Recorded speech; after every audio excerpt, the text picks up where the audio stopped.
విష్ణు భక్తిని సహించలేని హిరణ్యకశిపుడు అతడిని మందలిస్తున్న తీరు. ప్రహ్లాదోపాఖ్యానము భాగవత పద్యములు 26వ భాగము. గురువులు ప్రహ్లాదుని గురించి చెప్పిన మాటలకు హిరణ్యకశిపుడి చెవులలో కత్తులతో గుచ్చినట్లు అనిపించింది. తోక త్రొక్కిన పాములాగా, గాలికి చెలరేగిన భయంకరమైన కార్చిచ్చులాగా, దెబ్బతిన్న సింహంలాగా భయంకరమైన కోపంతో మండిపోతూ తన పుత్రుని సంహరించడానికి సిద్ధమయ్యాడు. కోపముతో అతని శరీరమంతా ఊగిపోతోంది. కళ్ళు అగ్ని కణములలాగా ఎర్రబడుతున్నాయి. వెంటనే తన కొడుకును తన సమ్ముఖానికి రప్పించాడు. వచ్చిన కుమారుడిపై ఎటువంటి ఆదరము, ఆప్యాయత చూపలేదు. అంతేకాకుండా కఠినాత్ముడైన హిరణ్యకశిపుడు ఏమాత్రమూ దయలేకుండా పిడుగుల వంటి మాటలను కురిపిస్తూ బెదిరించసాగాడు. తదుపరి కథా వివరణమును ఇప్పుడు తెలుసుకుందాము. అస్మదీయం బగునాదేశమునగాని మిక్కిలి రవి మెంట మెరయవెరచు, అన్ని కాలములందు అనుకూలుడై కాని విద్వేషి అయి గాలి వీవవెరచు, మత్ప్రతాపానలమందీకృతార్చి అయి విత్సలవిడి అగ్ని వెలుగవెరచు, అతిశాతయైన నా ఆజ్ఞనుల్లంఘించి శమనుండు ప్రాణుల జంపవెరచు, ఇంద్రుడౌదల నామ్రోలనెత్తవెరచు, అమర కిన్నర గంధర్వ యక్ష విహగ నాగ విద్యాధరావళి నాకు వెరచు, ఏల వెరువవు పలువా నీకేది దిక్కు. ఓరి దుర్మార్గుడా, నా ఆదేశము లేకుండా ఆకాశంలో సూర్యుడు కూడా ప్రకాశించడానికి భయపడుతాడు. వాయువు కూడా అన్ని కాలాలలోనూ అనుకూలంగానే వీస్తాడు, కానీ ప్రతికూలంగా వీచడానికి భయపడతాడు. అగ్నిహోత్రుడు కూడా ప్రకాశవంతమైన నా ప్రతాపం ముందు తక్కువైన వేడిమితో వెలుగుతాడు, కానీ తన ఇష్టానుసారం చెలరేగి మండడానికి భయపడతాడు. తీవ్రమైన అతిక్రమించరాని నా ఆజ్ఞలను కాదని పాపులను శిక్షించే యముడు కూడా ప్రాణుల ప్రాణాలు తీయడానికి వెనుకంజ వేస్తాడు. ఇంద్రుడు కూడా నా ముందు తల ఎత్తి ధైర్యముగా నిలువలేడు. దేవతలైన, కిన్నరులైన, యక్షులైన, పక్షులైన, నాగులైన, గంధర్వులైన, విద్యాధరులైన నేనంటే భయముతో హడలిపోతారు. అటువంటిది ఇంత కూడా లేని నీవు నేనంటే ఎందుకు భయపడవు? నీకు దిక్కు ఎవరు? ఎవరి అండ చూసుకుని నీవు ఇంతగా మిడిసిపడిపోతున్నావు?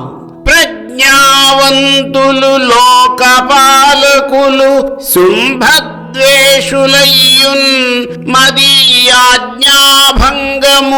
చేయనోడుదురు, రోషాపాంగ దృష్టిన్ వివేక జ్ఞానచ్యుతమై జగత్తితియముంగంపించు, నీవిట్టిచో ఆజ్ఞోల్లంఘనమెట్లు చేసితివి సాహంకారతున్ దుర్మతి. ఓ దుర్బుద్ధి, శక్తివంతులైన దిక్పాలకులు నా మీద ఎంత ద్వేషం ఉన్నా కూడా నా మాట జవదాటడానికి వెరుస్తారు.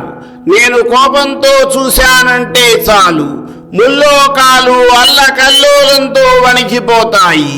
అటువంటిది నువ్వు అహంకారివై నా ఆజ్ఞను ఎలా ధిక్కరిస్తున్నావు?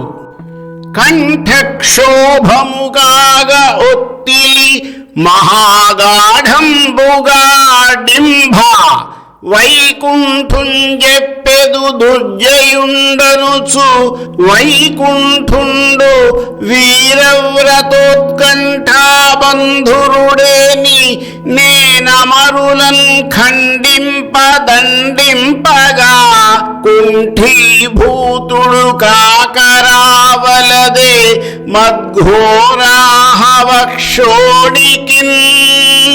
ఓరి డింభక, వైకుంఠనాథుడైన విష్ణువుని జయించడం వీలు కాదు అంటూ గొంతెత్తి గట్టిగా తెగారుస్తున్నావు, కాని అతడే నిజముగా పౌరుషము వీరత్వము కలవాడైతే నేను యుద్ధరంగములో దేవతలను శిక్షిస్తున్నప్పుడు దండించేటప్పుడు భయపడకుండా ఎక్కడో దాగి ఉండకుండా వాళ్లను రక్షించడానికి నా ముందుకు రావాలి కదా.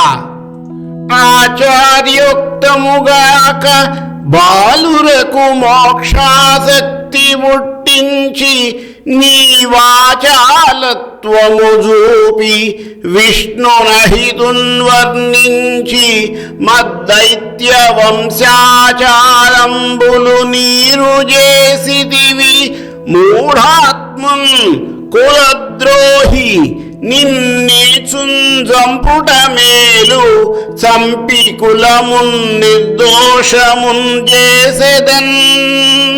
గురువులు చెప్పింది నీవు వినడం లేదు, పైగా నీ సహ విద్యార్థులకు మోక్షము మీద కోరిక పుట్టిస్తున్నావు. నీ వాచాలత్వముతో మన వైరి అయిన విష్ణువును విపరీతంగా పొగుడుతున్నావు. మన రాక్షస వంశ సంప్రదాయాలు అన్నీ బూడిద చేశావు. నువ్వు కులద్రోహివి, నీచుడివి. నీ వంటి వాడిని చంపడమే శ్రేయస్కరము. నిన్ను సంహరించి నా వంశానికి కళంకము రాకుండా చేస్తాను. దిక్కులు గెలిచి తినన్నీయు దిక్కెవ్వడు. ఓరి, నీకు దేవేంద్రాదుల్ దిక్కుల రాజులు వేరొక దిక్కెరుగక కొలుతురితడే దిక్కని నన్ను. ఓరి, అన్ని దిక్కుల చివర్ల వరకు ఉన్న సమస్త రాజ్యములను గెలిచాను. దేవేంద్రాది దిక్పాలకులు అందరూ కూడా వేరే దిక్కులేక నేనే దిక్కని తలచి నాకు మ్రొక్కుతున్నారు. బలవంతుడనే జగముల బలములతో జనక వీరభావమున మహాబలుల జయించి తినెవ్వని బలమున నాడెదవు నాకు ప్రతివీరుడవై. ప్రహ్లాద, సమస్త లోకములలోనూ నాకన్నా బలవంతులు లేరు. ఎటువంటి సేనా సహాయము లేకుండానే ఎందరో బలశాలుల్ని గెలిచిన వీరుడను. అటువంటిది ఎవరి అండ చూసుకొని నీవు విర్రవీగుతున్నావు? ఈ విధముగా పలికిన తండ్రితో ప్రహ్లాదుడు ఇలా సమాధానమిస్తున్నాడు.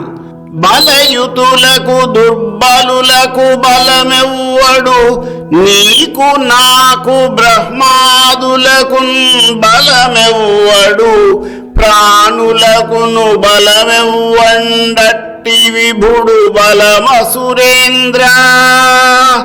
అసురేంద్ర, బలవంతులకు బలహీనులకు నీకు నాకు బ్రహ్మమున్నగు వారికి సృష్టిలోని సర్వ ప్రాణులకు అందరికీ శరణు అయిన పరాత్పరుడైన శ్రీ మహావిష్ణువే నాకు అండగా ఉన్నాడు అని ఇంకా ఈ విధముగా వివరిస్తున్నాడు.